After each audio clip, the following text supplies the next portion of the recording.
living life, every day, late at night, not okay.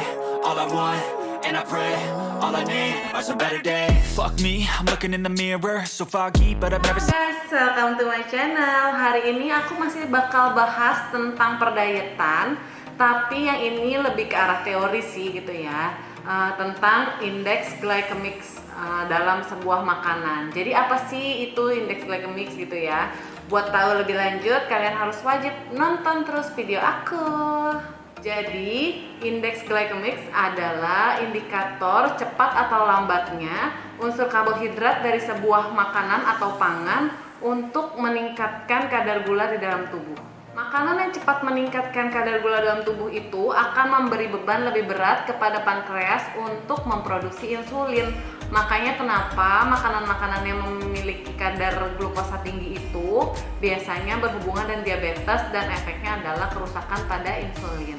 Makanan yang dikategorikan dengan indeks glycemic rendah itu biasa di bawah dari angka 55, lalu 56 sampai 70 adalah indeks glycemic normal, dan di atas 70 adalah indeks glycemic tinggi.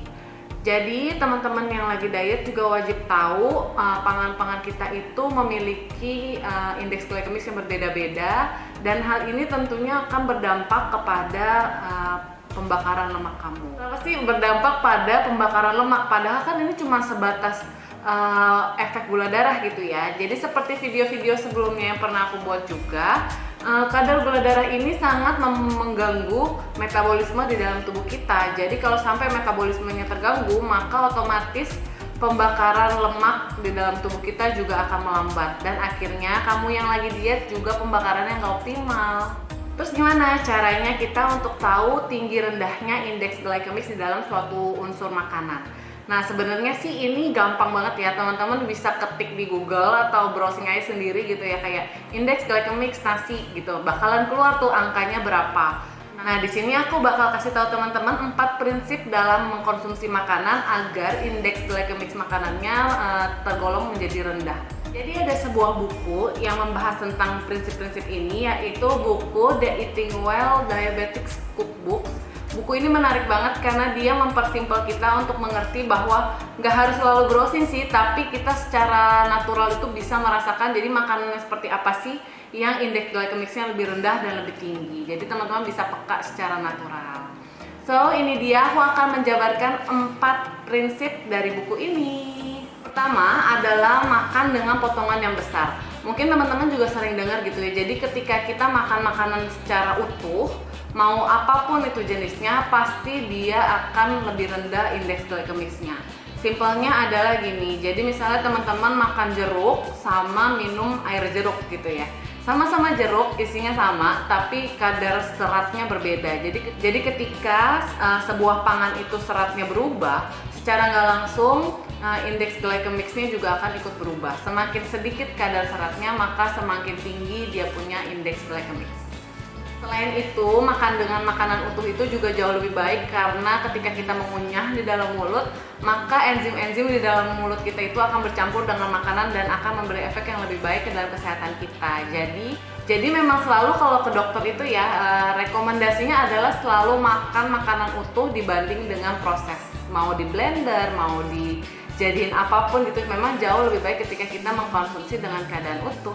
Yang kedua adalah makanan kaya serat. Ya ini hampir mention kayak yang pertama tadi aku udah sebut juga tentang serat gitu ya. Jadi memang prinsipnya makanan-makanan yang memiliki kadar serat tinggi itu lebih rendah indeks glycemicnya. Makanya kenapa ada nasi putih dan nasi merah gitu ya. Ketika sebenarnya sama-sama dari beras yang sama gitu. Jadi memang prosesnya yang berbeda. Ketika di nasi merah dia masih punya kulit arinya, sedangkan di nasi putih itu kan udah bersih gitu ya. Jadi memang nasi merah ini memiliki kadar indeks glycemicnya lebih rendah daripada nasi putih gitu, sehingga nasi merah dianggap jadi lebih baik gitu. Yang contoh selain beras gitu ya, kayak misalnya kalau kita di Indonesia itu kan biasa banget untuk mengkonsumsi umbi-umbian kayak kentang, kayak ubi gitu ya. Nah ini adalah salah satu trik supaya kamu makan kentang dan ubi itu juga termasuk ke dalam indeks glycemic yang rendah. Jangan pernah kupas kulitnya, karena kulit dari umbi-umbian ini memang udah diatur sama Tuhan memiliki serat yang tinggi sehingga secara natural dia akan menurunkan indeks glycemicsnya. Jadi buat teman-teman yang suka makan kentang dikupas, ubi dikupas, aduh itu sayang banget karena ketika kamu kupas, kamu cuma makan dalamnya, indeksnya akan lebih tinggi. Kalau kamu makan sama kulitnya itu jauh lebih rendah. Ketiga adalah seimbangkan diet kamu dengan protein. Sebenarnya protein ini kayaknya hampir selalu muncul di semua topik perdietan aku gitu ya. Karena memang protein ini kan kadar karbohidratnya rendah, kayak protein nabati memang memiliki karbohidrat tapi dia rendah, dan juga protein hewani nggak ada karbohidratnya sama sekali. Jadi dia betul-betul tidak ada efek apapun terhadap kadar gula tubuh kita.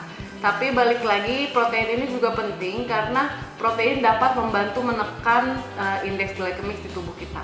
Tapi ini nggak harus hewani ya teman-teman, jadi proteinnya boleh hewani, boleh nabati, tapi memang kalau kita bicara gula darah dan kadar karbohidratnya jauh lebih baik di hewani gitu. Jadi kalau bisa, makan siang kamu tetap disertai dengan protein hewani, sedangkan kalau misalnya di sela-sela tertentu, kayak saya kamu lagi sarapan makan roti gitu ya, terus kamu pakai selai, biasanya selai buah gitu ya, coba deh ganti selainya dengan selai kacang gitu. Jadi kamu juga dapat proteinnya dibanding kalau selai buah itu kan lebih banyak di karbohidrat dan gulanya. Yang keempat, pilih lemak tambahan yang sehat.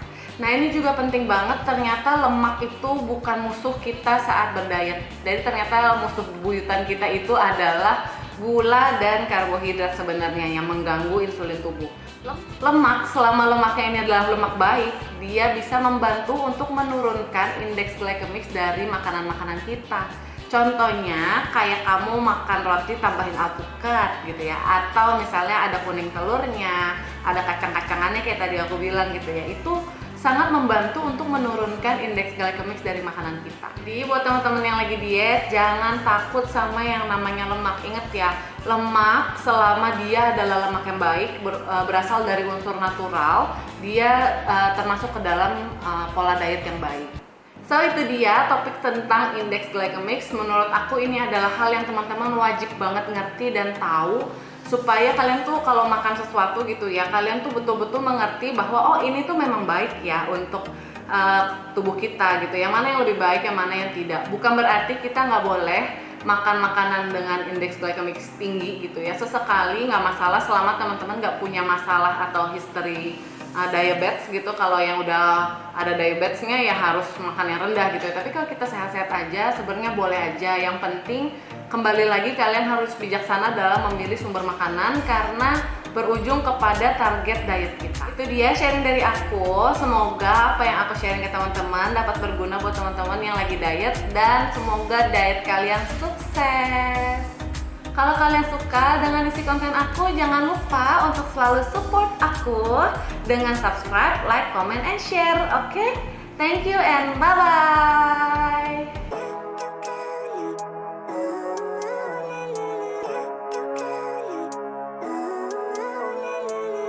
Living life, everyday, late at night, not okay.